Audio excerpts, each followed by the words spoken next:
हाँ जी. So who was recording it? It was Hania, I think. Okay, so I've allowed you to record it. Start recording. Okay. Now share the screen.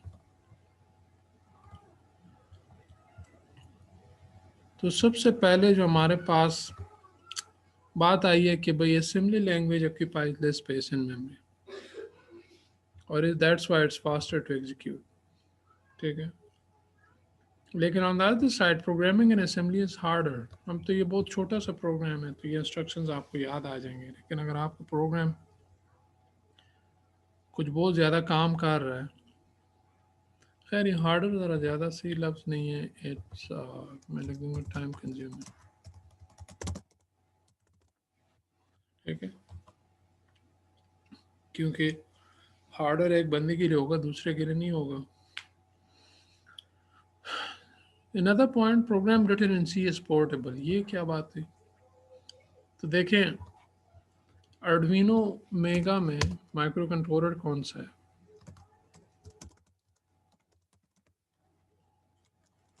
I think it's 2650 है कि कौन? 2650, 2560. ठीक है, good. या Hamza good. 2560. और nano में है mega 328p. ठीक है. दोनों की असेंबली के इंस्ट्रक्शंस डिफरेंट है. डिफरेंट नहीं है, लेकिन एक जितने सपोर्ट करते हैं दूसरों से ज़्यादा, एक के ज़्यादा है के कम है. ठीक है. Let me confirm it. Assembly language, या इसको इंस्ट्रक्शन सेट भी कहते हैं. Instruction set of mega 2560.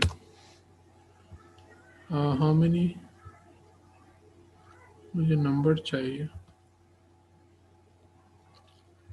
इन्होंने शायद समराइज नहीं किया. 54 डिजिटल इनपुट आउट. चलें फिलहाल इसमें नहीं जाती, विल सी दैट. लेकिन assembly is micro controller specific. कि एक माइक्रो कंट्रोलर पे तो काम करेगा ये प्रोग्राम, लेकिन जब आप इसी को दूसरे माइक्रो कंट्रोलर पे रन करना चाहें या उसमें बर्न करना चाहें और वो डिफरेंट आर्किटेक्चर है या डिफरेंट मॉडल है, तो इट विल नॉट वर्क. क्योंकि ज़रूरत तो नहीं है उसमें भी इतने रजिस्टर हों जिसमें जितने इसमें. ज़रूरत तो नहीं है कि उसके भी सेंटेक्स असेंबली का यही हो. उसमें इंस्ट्रक्शंस भी डिफरेंट हो सकते हैं. सी इज़ यूनिवर्सल. इसीलिए जब आप सी में प्रोग्राम लिखते हैं तो चाहे आप उसको यूनो के लिए लिखा हो चाहे आपने मेगा के लिए लिखा हो, it will work. So that's why we say that C is portable. You can take it from one microcontroller to another microcontroller and you can execute it without changing anything. ठीक है. Okay, और last आखिरी बात, we can have a program that is mix of C and assembly. आप कहते हैं कि sir कुछ फ़ायदे असेंबली के बड़े अच्छे हैं और कुछ बातें सी की बहुत अच्छी हैं. क्यों ना मैं एक ऐसा प्रोग्राम लिखूं जिसमें कुछ इंस्ट्रक्शन सी लैंग्वेज में हो, कुछ असेंबली में. तो yes, you can do it. ये तब आप करेंगे जब लेट से आप एक काम है जो आपके प्रोग्राम 100 बार कर रहा है. कोई लेट से 10 नंबर को ऐड कर, आप कहेंगे कि ये काम तो बार बार हो रहा है, क्यों ना इसके असेंबली में किया जाए ताकि हमारे प्रोग्राम की एग्जीक्यूशन फास्ट. तो you can embed assembly language instructions in a C program. ये हम देखेंगे जब हम आगे बढ़ेंगे. तो these are the main differences between assembly language and C. If you Google, you can find more points also, but these are the major points that you should remember. Okay. Now let's move on. There is an instruction which increments a certain register by 1. For example, हमने LDI में value load की 35. Sorry, LDI में नहीं, R25 में value load की 35. Assembly में comments semi colon से start होता है. तो anything to the right of the semi colon is the comments, इसमें आप कुछ भी लिख सकते हैं, it's not part of your program, it's just for understanding.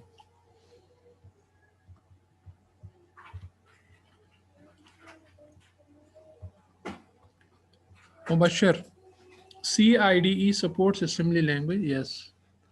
और माइक्रोचिप तो करता ही है, अर्डविनो में भी हम चेक कर लेंगे खैर, ठीक है, will check it in Arduino, but the answer is yes. थोड़ा सा उसमें एक आध प्री प्रोसेसर देना पड़ेगा, वो क्या उसको कहते हैं, वो एक लिखना होता है आगे ASM है कि क्या है, लेट मी शो यू.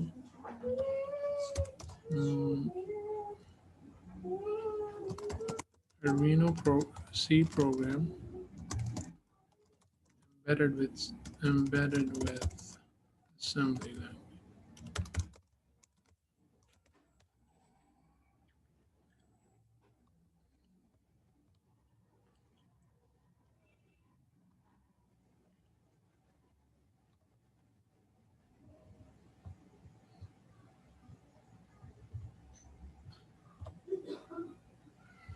चलें ये आगे आ जाएगा अभी. Let's not jump ahead, but we can do. Yes, so the answer is yes. ठीक है, अभी किसी ने किया नहीं है, लेकिन this is you can do easily. इसमें भी assembly नहीं है.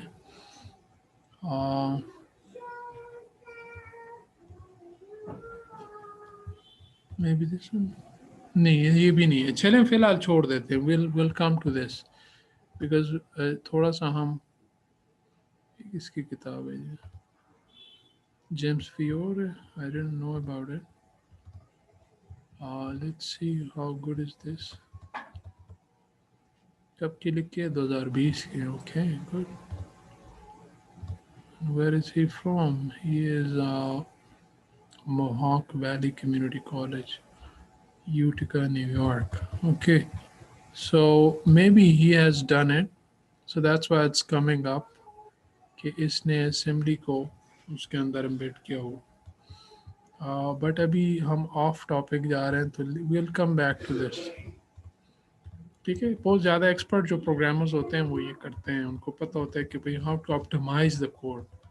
सिर्फ कोड लिखना नहीं होता, उसको ऑप्टिमाइज भी करना होता है. ठीक है. Alright, so now when I say increment R25, so it will just make the contents of the R25 register will be increased by 1. So initially, if this was the picture, किधर गए? If this was the picture,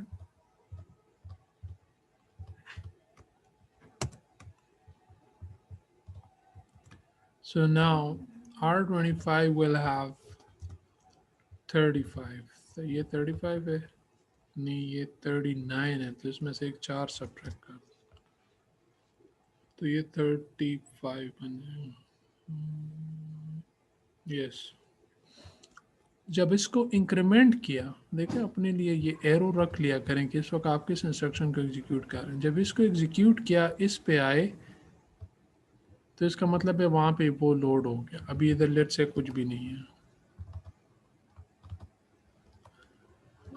फिर जब आपने इसको increment किया, तो increment that bye 1. तो increment जब 1 करेंगे तो ये बन जाएगा 36. ठीक है. फिर आप इसको एग्जीक्यूट करेंगे. R9 में डालना है 20, R9 में डालना है 20. सो 16 की जगह 1 और 4 की जगह 1. 16 + 4 20.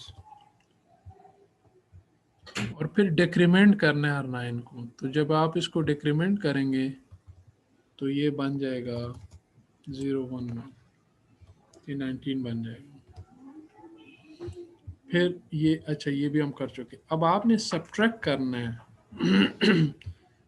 डेस्टिनेशन से सोर्स, इससे इसको. ये बिल्कुल ऐसे आप जहन में ऐसे रखें कि आप क्या कर रहे हैं, जैसे इनके बीच में माइनस है. और रिजल्ट किधर जाएगा? डेस्टिनेशन में ही आएगा, अपडेट हो जाएगा। तब करें इसको। R25 में क्या था? 36। R9 में क्या है? किधर आना? 19। What will be the answer? 36 minus 19 is 17. 17 binary में क्या? अच्छा, रिजल्ट किस में जाएगा? 25 में। तो 25 में अब आप डालेंगे 17, तो ये हो गया 16 और ये हो गया 1। तो this is 17 question 100। Good. Mubashar 8 bits में लिख लिया करें। अच्छा, ये 8 बिट आर्किटेक्चर है तो आंसर चाहे 5 बिट्स में फिट आए, बस वो शुरू में 3 जीरोस लगाया करें। ठीक है। So this instruction this good. So this program does R2 की तो हमें ज़रूरत ही नहीं थी। R2 इफेक्ट ही नहीं हो रहा इस प्रोग्राम से, so will not show it. So this program does increment decrement तो सिर्फ आपको डिमॉन्स्ट्रेट करने के लिए कर रहे हैं कि भाई these instruction works like that. तो these are explained in the lecture 8 भी हो गया,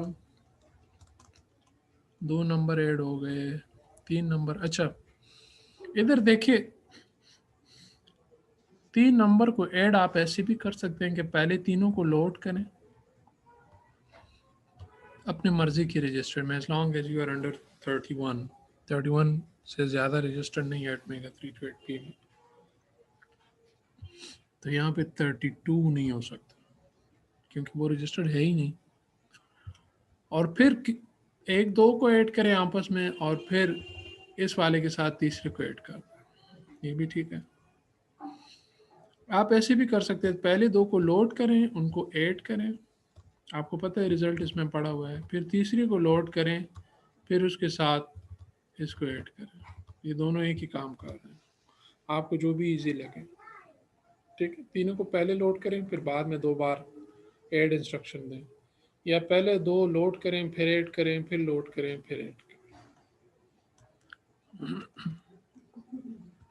this was subtract instruction. I explain कि सब्ट्रैक्ट का सिंटैक्स जो होता है ना, वो ये होता है, डेस्टिनेशन पहले देंगे और सोर्स बाद में देंगे। करेगा क्या? डेस्टिनेशन में डालेगा, डेस्टिनेशन की पुरानी वैल्यू से सोर्स को सब्ट्रैक्ट करके नई वैल्यू डेस्टिनेशन में डाल देगा। That's why it's called destination, कि भाई आपने वैल्यू आखिर में इसमें स्टोर करनी है। Different examples are given. Increment, decrement, we did it. This is the basic syntax. You can increment any of the register. RD का मतलब है कि destination can be one of these 32. R0, R1, R2, all the way to R31. Similarly, decrement can be any of these 32. हाँ जी. So now look here. I give you an example.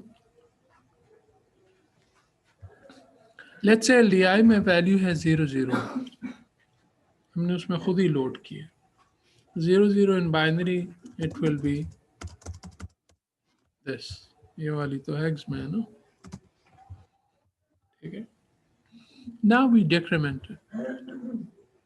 अब जब हमने इसको डेक्रीमेंट किया तो 0 को जब डेक्रीमेंट करेंगे तो हमारे पास क्या आना चाहिए? -1। -1 बाइनरी में लिखेंगे तो 2's कॉम्प्लीमेंट फॉर्म में होगा, तो माइनस को रहने दें, पहले 1 को तो लिखें और माइनस को हटाने के लिए इसका 2's कॉम्प्लीमेंट ले लें। जब 2's कॉम्प्लीमेंट लेंगे तो इस 1 को ना छेड़ें और बाकियों को इन्वर्ट कर लें। इसका मतलब ये है कि जब आपने -1 को 2's कॉम्प्लीमेंट लिया तो आपके पास आया 0xFF। शक्ल से तो ये -1 नहीं लगता, लेकिन है ये -1, क्योंकि हमें पता है कि ये कैसे आया, ये हमने 0 को डिक्रीमेंट करके निकाला, तो this is -1। On the other hand, अगर हम 25 में FE लोड करते हैं, FE इज 254 इन डेसिमल, और उसको इंक्रीमेंट करते हैं, तो इंक्रीमेंट करके हमारे पास फिर भी FF आता, लेकिन इस बार हमें पता है कि ये +255 है, ये +255। तब आप कहेंगे सर ये क्या बात हुई, यही 0xFF उधर -1 था और नीचे ये +255 है, तो ये दोनों है। तो हमें कैसे पता चलेगा कि ये -1 है कि ये 255 है? इस मकसद के लिए स्टेटस रजिस्टर में एक फ्लैग होता है, उसको साइन फ्लैग कहते हैं, साइन फ्लैग कहते हैं। बाज़ इंस्ट्रक्शन जब एग्जीक्यूट होते हैं तो वो फ्लैग्स को इफेक्ट करते हैं, उनके मुताबिक फ्लैग्स हाई या लो होते हैं। तो जैसे डिक्रीमेंट इंस्ट्रक्शन एग्जीक्यूट होगा, -1 आएगा, तो हमें तो रजिस्टर में 0xFF मिलेगा ना। हमें क्या पता है 0xFF को -1 कंसिडर करना है, ये हमें स्टेटस रजिस्टर का साइन फ्लैग बताएगा, वो खुद ही 1 हो गया होगा। जब वो 1 होगा, देखें ये स्टेटस रजिस्टर का एक नक्शा है, carry flag, zero flag, N flag, ये जो 5th नंबर पे है ये साइन फ्लैग है, मैंने उसको 1 किया हुआ, मैंने नहीं, सीपीयू ने खुद उसको 1 किया हुआ। उसने जब डिक्रीमेंट किया और -1 आया और उसको लगा कि भाई रजिस्टर में वैल्यू ये पड़ी हुई है और ये नेगेटिव वैल्यू है, तो उसने आपको बताने के लिए स्टेटस रजिस्टर के साइन फ्लैग को 1 कर दिया। बाकी डोंट केयर है, वी डोंट नो, वो पहले से जो भी होंगे उनको नहीं छिड़ेगा, सिर्फ साइन फ्लैग को हाई कर देगा। On the other side, when this instruction will be executed, now again there is FF in the register, but the sign flag has not been set. Why? Because the number is not negative, the number is positive. So now you see the role of the status registers, the role of the status register in the arithmetic. फिलहाल आपने सिर्फ एक flag का status देखा, sign flag, इस तरह बाकी भी हमें भी हम आगे जाके देखेंगे। और साइड पे क्वेश्चन है कि हाउ इज दिस +255, तो +255 में ये 8 के 8 वंस उठा लें और उनको बाइनरी डेसिमल में कन्वर्ट करें, तो 1 × 2⁻7 + 1 × 2⁻6 + 1 × 2⁵ ऑल द वे टू 1 × 2⁻0। इसका मतलब है ये हो गया 20, 128, 64, 32, इससे आया 255। जब आप नेगेटिव की बात करते हैं, साइन नंबर की बात करते हैं, तो आखिरी बिट जो होता है ये साइन बिट होता है, इसको नेगेटिव करना। जब नेगेटिव करेंगे तो ये वाला जो 128 अब ये बनेगा -128, and that's how you will get -1। तो ये -1 आपको कौन बताएगा कि साइन नंबर है? Status register. Any question in this? Status register has an extremely important role to play. It gives you the status of data that a LU has is generated as a result of a certain operation. उसके status को आपको बता। तो this is the role of the status register. आगे बढ़ते हैं, question ही नहीं है तो हम क्या करें? Repeat status register. अच्छा देखें, स्टेटस रजिस्टर एक और एग्जांपल मैं देता हूँ।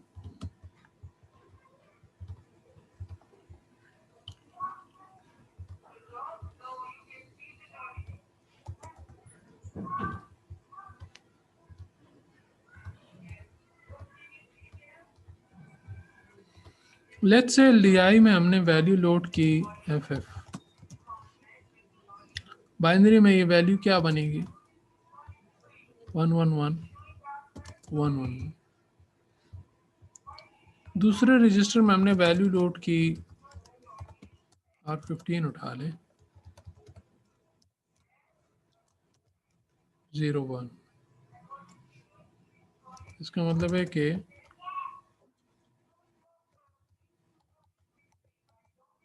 उसमें वैल्यू आ गई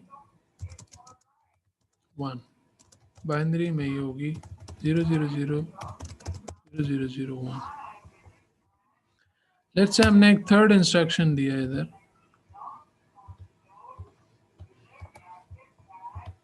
we give a third instruction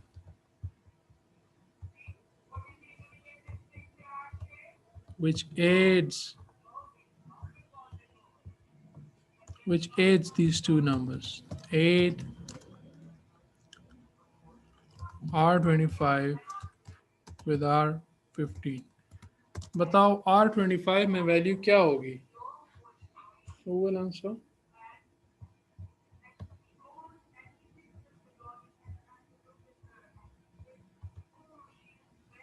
Salima will answer.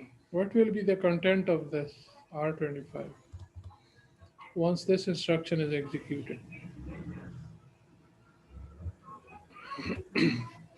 R25 में वैल्यू क्या होगी? नई वैल्यू, पुरानी तो हमें पता है.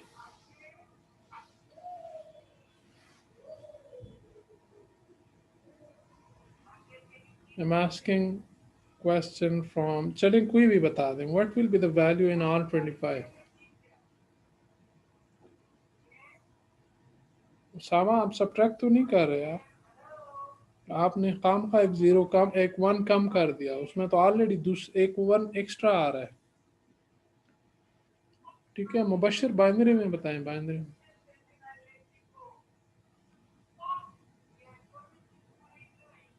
में बता दें. when you add 255 with 1 you get 256. yes. How many bits is it? कितने बिट्स का है ये नंबर? नहीं, 9 का है. 9 का है. 8 बिट्स में तो 255 से ज़्यादा नंबर आ ही नहीं सकता. सलमान 16 नहीं है यार. 9 बिट्स, 9 बिट्स है. तो R25 में कितने बिट्स आ सकते हैं? R25 में 8 आ सकते हैं. तो वो एक्स्ट्रा बिट का क्या करेंगे? और उस एक्स्ट्रा बिट का नाम क्या है? उस एक्स्ट्रा बिट का नाम क्या है? उसको हम कोई नाम देते हैं. जब दो नंबर ऐड करते हैं, नहीं, स्टेटस रजिस्टर नहीं, जनरल DLD की बात है. जब दो नंबर्स को ऐड किया तो आखिर में जो, देखिए मैं आपके सामने इधर कर लेता हूँ. 111 प्लस 111, इसको ऐड कर रहे हैं.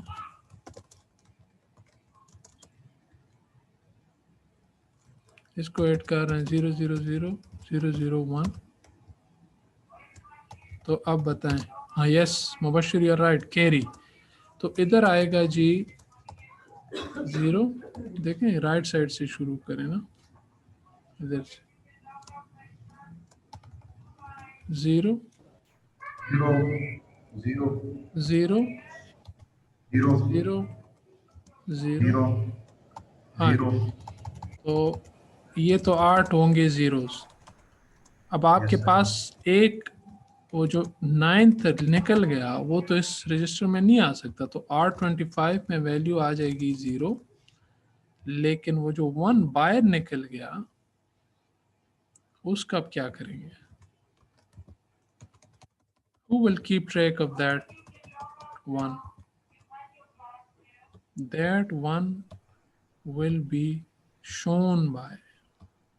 प्रोग्रामर को तो सिर्फ एक हिंट चाहिए ना कि वो 1 इधर जनरेट हुआ कि नहीं हुआ. तो that in this case carry flag दे. देखें ये फर्स्ट बिट है कैरी फ्लैग, तो ये अभी डोंट केयर होगा. अभी हमें ये वाला ऑपरेशन स्टेटस साइन फ्लैग को इफेक्ट नहीं कर रहा, कैरी फ्लैग को इफेक्ट कर रहा है. This will be 1. Carry flag को इफेक्ट कर रहा है, और ये कैरी इस ऑपरेशन ने जनरेट किया. तो स्टेटस रजिस्टर दिखाता है the status of the ALU. कि ALU में जो आखिरी ऑपरेशन हुआ उसने कुछ एक्स्ट्रा स्टेटस सेट किया कि नहीं. अब जब आप आंसर देखेंगे एज ए प्रोग्रामर, तो आपके लिए तो ये आंसर इनवैलिड है. You will have to include this in the arithmetics. ठीक है, तो दैट इज व्हाट द. अब पिछले केस में, now I come back to the question asked by Salima. पिछले केस में This operation affected the sign flag to tell us that the number should be interpreted as a negative number. It only this flag was affected, S flag. Now this example affected the carry flag because it was an add instruction. ठीक है, और सिर्फ add नहीं, हो सकता है आप subtract कर रहे हैं दोनों दो numbers, तो उसमें borrow आता है, तो borrow will also be shown in the carry flag. उसको carry फिर कहना गलत होगा, लेकिन बहरहाल इस जगह पे आपको फिर borrow नजर आएगा. इस तरह interrupt flag, T flag, timer, ये सारे अभी आगे वन बाय वन हम एक्सप्लोर करेंगे. अभी तक सिर्फ हमने दो फ्लैग समझे हैं, साइन फ्लैग और carry flag. I hope that answers the question. Okay, so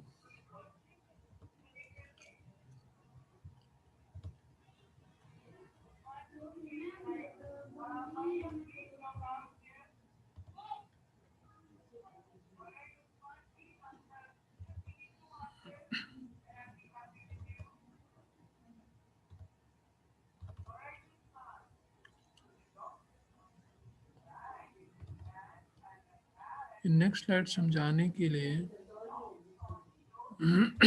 have to open the power point, क्योंकि उसमें थोड़ी सी एनिमेशन.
अच्छा, सॉरी, ठीक है. तो अभी हमने इसको समझा कि चिप के अंदर की डिटेल्स ये हैं AVR की. अब इसमें हमने CPU को भी अंदर से देखा कि CPU के अंदर होते हैं जी registers, instruction decoder, PC program counter, ALU arithmetic logic unit और स्टेटस रजिस्टर. अब हमने कुछ असेंबली लैंग्वेज प्रोग्राम्स देखे. नाउ वी आर, अच्छा, this is another way to look at that कि CPU के अंदर जनरल पर्पस रजिस्टर्स होते हैं. कितने होते हैं? 32. क्या नंबरिंग है उसके? R0 to R31. अब इसके अंदर थोड़ा सा देखते हैं डेटा मेमोरी के अंदर. डेटा मेमोरी, जब हम कहते हैं ना स्पेस, तो स्पेस का ताल्लुक है उसकी एड्रेसिंग से, हर लोकेशन की क्या एड्रेस है. ठीक है, तो इधर देखिए हमारा माइक्रो कंट्रोलर कौन सा है? एटमेगा 328 जो अभी हम पढ़ रहे हैं. तो let's look at this side, ignore that side. पहले जो आपके पास जनरल पर्पस रजिस्टर्स हैं जो कि असल में CPU के अंदर हैं, उनके भी हमने एड्रेसेस डिफाइन किए हुए हैं. पहले के एड्रेस है 0000 0001F तक. तो इसका मतलब है R0 की जगह आप उसका एड्रेस भी यूज कर सकते हैं. हम देखेंगे अगले इंस्ट्रक्शंस में। R0 का नाम नहीं लेते, बस उसका एड्रेस हमें पता है। ये रटा करने की ज़रूरत नहीं है, आपके सामने ये एड्रेस स्पेस डायग्राम है, ये पढ़ा होगा, ये गिवन होगा एग्जाम में। 01F तक क्यों? 1F mean 31, F is 15 and 1 is 16, तो 31। ये तो आपके एड्रेसेस हो गए रजिस्टर्स के। फिर उसमें एक ऐड करें तो 20 आ जाएगा हेक्स। उससे आगे ये जितने भी रजिस्टर्स हैं इनको कहते हैं स्टैंडर्ड इनपुट आउटपुट रजिस्टर्स या SFR, special function registers. Special function registers, तो उसके एड्रेस करने के दो तरीके हैं। या तो उसी कंटिन्यूएशन में जाएं जो एड्रेसेस चले आ रहे हैं, 1F के बाद 20, फिर 21, फिर 22, आखिर में चलते चलते 5F तक। या फिर इसकी रिलेटिव एड्रेसिंग करें, इसको 0 कहें, 0 1 2 3, ये 3F4। इसको IO एड्रेस कहेंगे, IO इनपुट आउटपुट एड्रेस, क्योंकि ये इनपुट आउटपुट रजिस्टर्स है ना। इनपुट आउटपुट रजिस्टर में ये पहला रजिस्टर, ये वाला। और अगर ऊपर से काउंटिंग कर रहे हैं तो इसको फिर मेमोरी एड्रेस कहेंगे, ये मेमोरी एड्रेस। ठीक है, IO एड्रेस 8 बिट का है क्योंकि वो हमने सिर्फ इसकी एड्रेसिंग करनी है, और ये 16 बिट का एड्रेस है। ठीक है, उसके बाद फिर क्या है, एक्सटेंडेड इनपुट आउटपुट मेमोरी। इसको फिलहाल भूल जाए, इंटरनल रैम को भी भूल जाए, एक्सटर्नल रैम को भी भूल जाए, लेकिन सिर्फ इतना याद रखें कि जो रैम है वो शुरू उसका एड्रेस कहाँ से होता है, 010 से। ये इंटरनल रैम।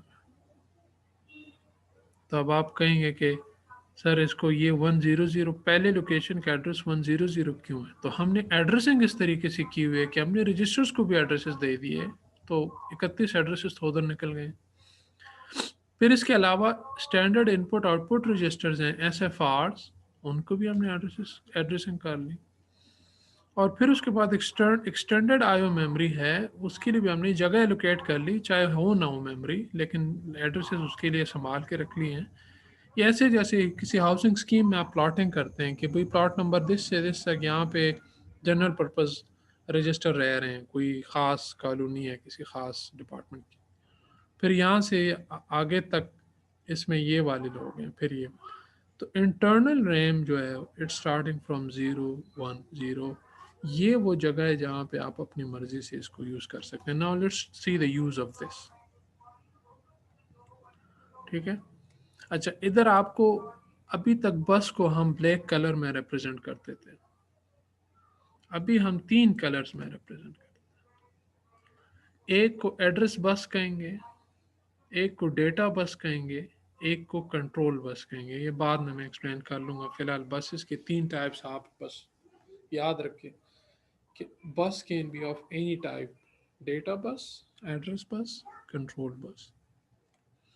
किसी भी माइक्रो कंट्रोलर के अंदर बसेस के 3 टाइप्स होते हैं, control bus, data bus, address. उनके विड्थ जो है ना, number of lines in a certain bus, that can be different, but these buses have to be there in any microcontroller. उनका अपना अपना काम है, वो भी हम आगे देखेंगे।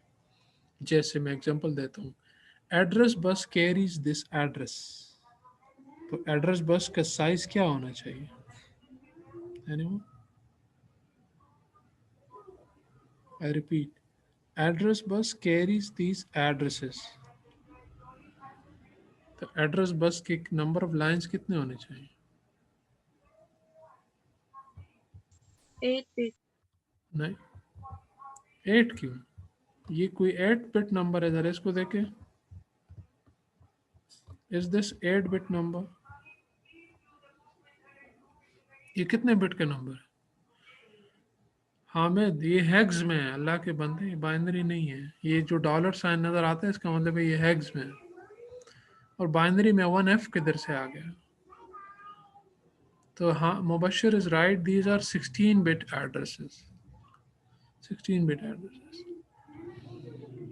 तो ये एड्रेस बस भी 16 बिट का हो, क्योंकि एड्रेसेस बड़े होते हैं। डेटा बस जो है वो 8 बिट का है। डेटा जो आएगा इसके अंदर जो कंटेंट आप सेव कर सकते हो वो तो 8 बिट है ना, कि एड्रेसिंग ज़्यादा बिट ले रही है क्योंकि 64K के आपके पास लोकेशन है, ठीक है। तो लेट्स मूव ऑन। अब एक और इंस्ट्रक्शन हम सीख रहे हैं, STS का मतलब है store to space, store to data space. Store to data space में एड्रेस देंगे और डेस्टिनेशन रजिस्टर देंगे। इसका मतलब है कि ये रजिस्टर उठा के इस एड्रेस के कंटेंट इससे रिप्लेस कर दो। I repeat, store to this address location the content of the RD register. For example, अगर मैं इधर R15 दे दूं और इधर दे दूं 060, तो अब आप देखेंगे कि 060 कहाँ है?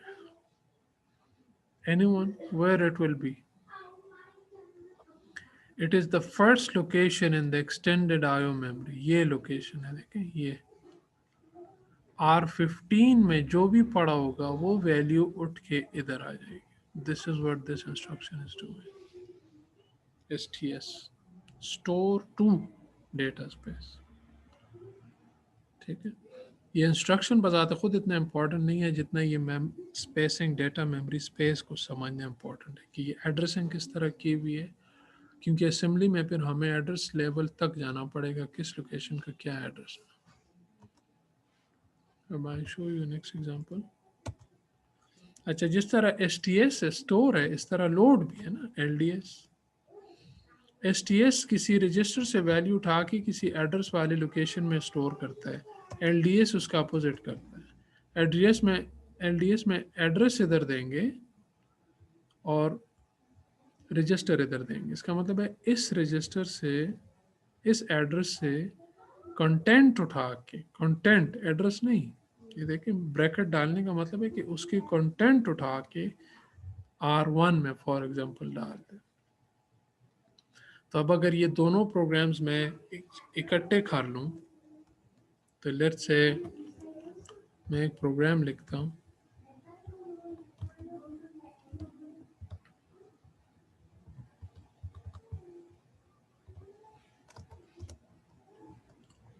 I put R25 in this।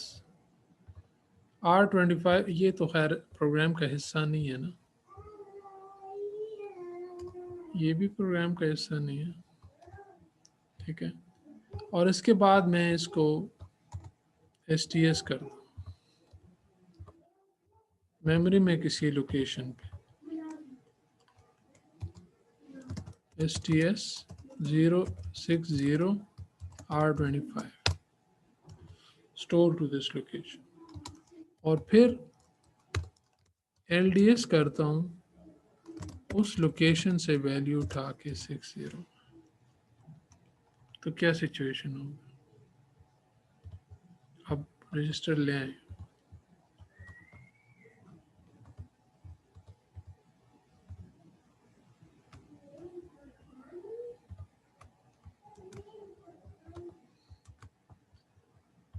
इस लोकेशन पे R25 में वैल्यू आपने डाल दी FF,